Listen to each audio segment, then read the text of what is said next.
Blog Talk Radio. Welcome to the Love of Heart movement. This is Cheryl Jones, your Queen of Hearts. I'm so excited that you're here today. I wanted to speak with you about the Love of Heart movement. We are a community where we identify individuals, service providers, entrepreneurs, and just community volunteers who share from their heart, just share the love of their heart with others. So I am so excited today to have the opportunity to interview Miss Monique Crittendon.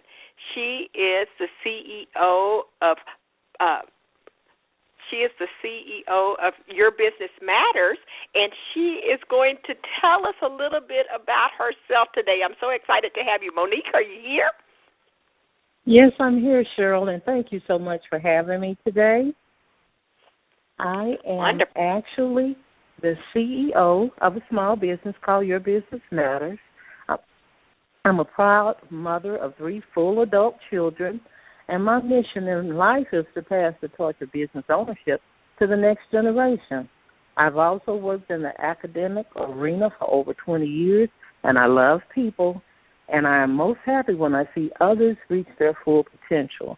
My motivation is to be a leader of change, to help others see what they are truly capable of doing and becoming. And if they could just only get past their fear and just start the transformational process, then I'm a very happy person. Well, that is wonderful. Well, here at the Love of Heart movement, we're all about providing love of heart with our services. We want the person to lead with love in their life. And tell me, what's your motivation for leading with love when you provide services to the young people? Well, first of all, I love people, and anybody who knows me knows I just love people in general. And one of my biggest challenge that I've had is to overcome is to come to the forefront and stop being a behind-the-scenes type leader. I'm most comfortable in that position, and for years I have coached and mentored teams and helped them attain their goals, and that brings me joy, of course, but for the past few years I've had to get out of my comfort zone and take a more visible leadership role in helping others. I'm still a work in progress myself by doing that because, like I said, it brings me nothing but joy to see the expression, the love, the excitement on people's face when they obtain their goals that they have been trying to reach, and I just love seeing people succeed. I don't have low self-esteem or anything, so I don't know why it's been so hard for me to come to the forefront. But now that I'm here, I think I'll stay and just no longer dwell in the trenches with everybody else and in the background singing. So that's what I love doing the most. I'm sorry. I definitely see how you provide love to the teens in everything that you do because you put your heart into it, and everything that I've attended that you provide is always from the heart of love. It really is. So next question I have for you is tell me a little bit about a challenge you had to overcome and what you learned in the process.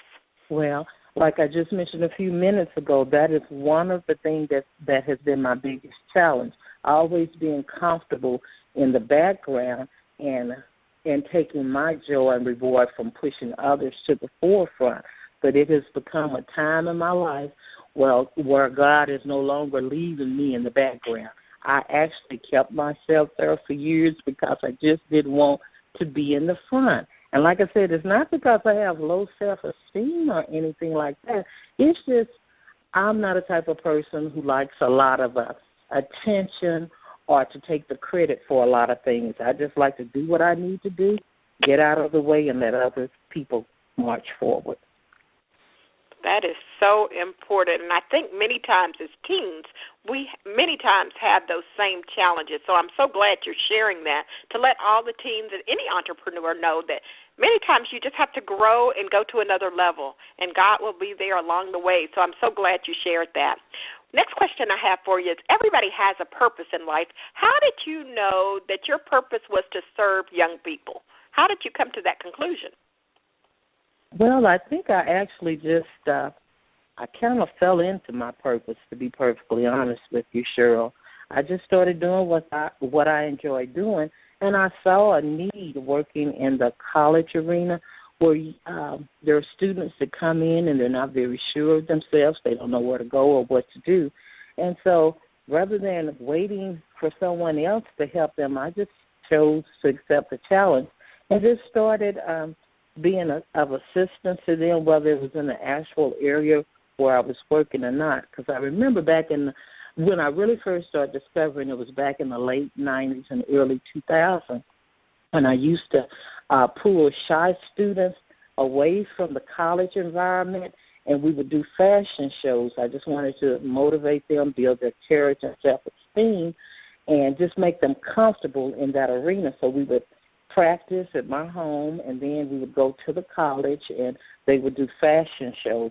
And another thing is when I was working in the Small Business Development Center for 6 years off campus, I would see adult clients coming in there trying to start their business, and we would assist them and help them. And now, 10 years later, I love being out in the community and seeing those business flourishing and the success that has come to them. So, like I said, I'm just the type of person who believes in discovering your purpose either by default or actually knowing what it is and then not sit on it and start pursuing it and helping others. Yes, that is so, so important, definitely. I'm so glad you have shared that because I know many times when we look at our purpose, there's so many good books like The Purpose-Driven Life with Rick Warren and just different books that we can find to find our purpose. I know that's been a big thing for me is just finding where I fit in and what's important for me and how I can show up in the world. So after determining I'm the Queen of Hearts, I just really thought, I'm going to run with that because that's something that I really feel close to, and I really feel that, I really am the Queen of Hearts. So I definitely decided I would run with that. My next question for you, if you could give the younger generation any advice, and really advice that you really wished you would have known younger, what would that advice be? Well, let's see. My advice to the young generation is to be your own unique self and stop following others. They're not doing much with their lives and that they're actually just a distraction and keeping you from doing what is best for you. And I love a quote by Nelson Mandela that says, there is no passion to be found in playing small and settling for a life that is less than what you are capable of doing. So my answer to your question is for the young generation to follow that advice, and I do. I also know that a few adults that, just need to just stop following the crowd and doing what everyone else is doing and find what works best for you and just work that with all of your passion. Yes, definitely. Now, would you give that same advice to a new entrepreneur or someone just thinking about business? Would you give them that same advice? I would. After sitting down and talking with them or meeting and coaching them, I would see exactly what direction they're trying to go into. But I would also say just try to do something different and unique. That'll make you stand out from others because a lot of the industries today are very saturated with everyone doing the same thing. So to me, in order for you to actually become successful and purpose-driven is to find what works best for you. You can try some of those other things and see how it works for you, but I think you'll be better set and have a jump start on it if you just discover what you're really passionate about doing and then tie in some uniqueness with it and not just business as usual. Yes, definitely, for sure. Well, that leads me to what motivates you to keep going? Let's see, motivation. I actually stay motivated by following people and working with people that are doing what they enjoy doing and seeing the effect and outcome that their efforts have on the people that they're working with or partnering with. Say if they're a coach or a mentor, I like to see the outcome of what they've done together in a partnership and to see how that partnership has caused a transformation in the lives of all the parties involved in that type of arena. I just like to say I'm an outcomes person. I don't know if you guessed that or not, but I go to a lot of meetings, and I don't particularly like attending a lot of meetings where I don't get to see the end result. I want to see the outcome. I'm a person that says what I believe and mean what I say, and I like to see that when I work with other people. I don't want to just meet and hang out and waste time. I want it to be a productive time so that we can see the outcome and the fruit of our labor. Yes.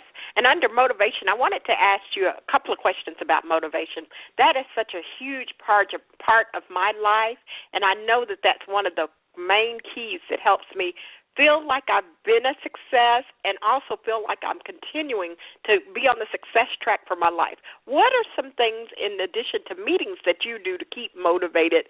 Do you have any books in particular that you want to spotlight, or, do you have a coach, or do you do anything in particular to keep yourself just really motivated? Yes, I do, but I'm the type of person, it really doesn't take much to motivate me. Once I make up my mind I want to do something, but I do. I have worked with coaches before. I like reading books, listening to CDs, DVDs, watching all of those type of things. But I also like to follow people who I see where they are in life, and if they are where I'm trying to get, I like to follow them. I like to work with them. I like to talk to them. I like to just, like I said, I'm a people person, and I just like to connect with other positive, like-minded people. Now, I'm not a person that's going to connect and hang out with a lot of people who are kind of negative and judgmental or always putting others down. That's not the type of people I like to work with or do business with. But I do like to purchase other people's CDs and books to support them, and I like to listen to it. I just don't want to add another book to my shelf and collection. I use everything that I obtain, and if it helps someone else, I share it with them as well. I do tell them to support the person and purchase their own copy, but I will let them kind of look through mine a little bit and see if it's something that interests them. But, yes, all those tools and resources you mentioned are excellent ways of staying motivated. Well, one of the neat things with the Love of Heart movement that I've started is we have a membership site, and what we do with that is we are launching that on April the 15th on actual tax day. I'm so excited about that, and we are going to be providing a newsletter and a CD of the month. I think that's one of the things over the last, my business is 9 years old, and over the last probably 6 years, I've been in a membership site here in the Dallas-Fort Worth area where I get a monthly newsletter and a monthly CD of the month. And I tell you, that is one of the best things ever that I feel like a person can just put the training in the car, and as they go down the road, they can be trained. So I am a big person to advocate for CD training. It is a huge part of my life.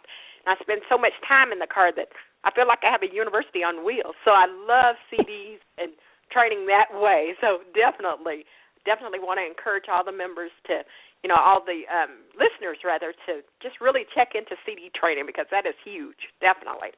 Now, tell me this. Is there anything exciting going on with you, or how could this audience connect with you?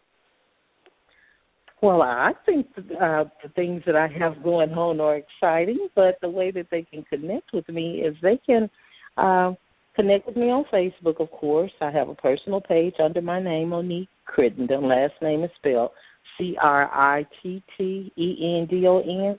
I also have a business page on Facebook. That is Your Business Matters in Cedar Hill, Texas, because there are some others out there also. And then they can connect with me on LinkedIn under my first and last name, Monique Crittendon.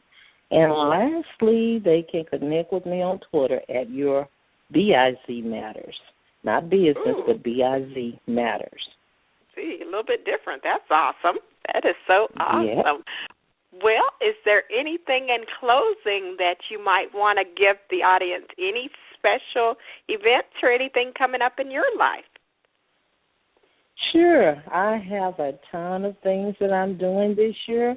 But the most recent one that is coming up is next month on March the 14th. I'm doing a big teen leadership retreat over at the Cedar Hill Chamber of Commerce, where I get all of my teens and youth together, and I work with them to help to provide an activity for them, for those that don't go out of town for the spring break. And we get together and we just have fun, and coach and I mentor them. We'll have lunch, and they have a special gift that they're giving, so I'm excited about that. And, of course, we always have our annual Launching Your Business conference during the summer month. We have a couple other retreats coming up, but I don't want to spend a lot of time on your show talking about my things, but those are some of the things that we have going on that I'm looking forward to. Well, that is awesome. I am so excited to hear about those projects that you have going on. And here at the Love of Heart Movement, you have been identified as a service provider that provides love from your heart when giving all the services that you provide in the community.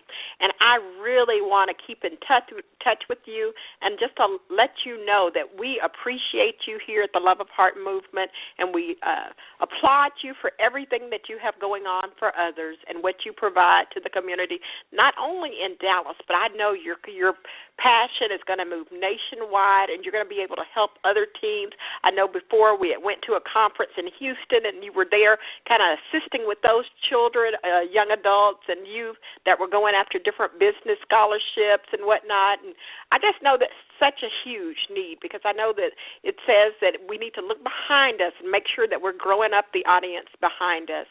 Is there anything that you would like to say in closing as we close out this wonderful interview?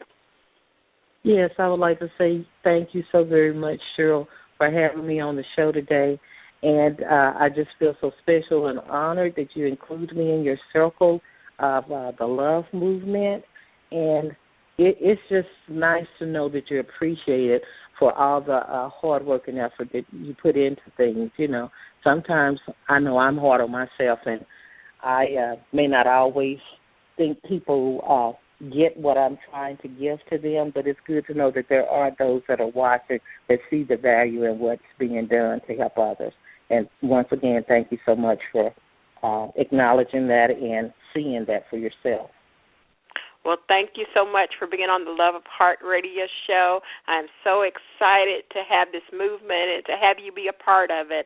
And as we continue to grow the Love of Heart movement, I just want to reach out to those providers and entrepreneurs, service providers, and community volunteers that lead with love of their heart when providing services. This movement is going to be nationwide, and hopefully one day it'll be international. So that is what we have going on. We thank you for your interview, and we look forward to seeing you soon. This is Cheryl Jones, your Queen of Hearts, and this is the Love of Heart movement. As we get ready to listen to the theme for the Love of Heart movement, it's the song by Dionne Warwick called What the World Needs Now. So here it is. Have a wonderful day. Thank you. Bye-bye.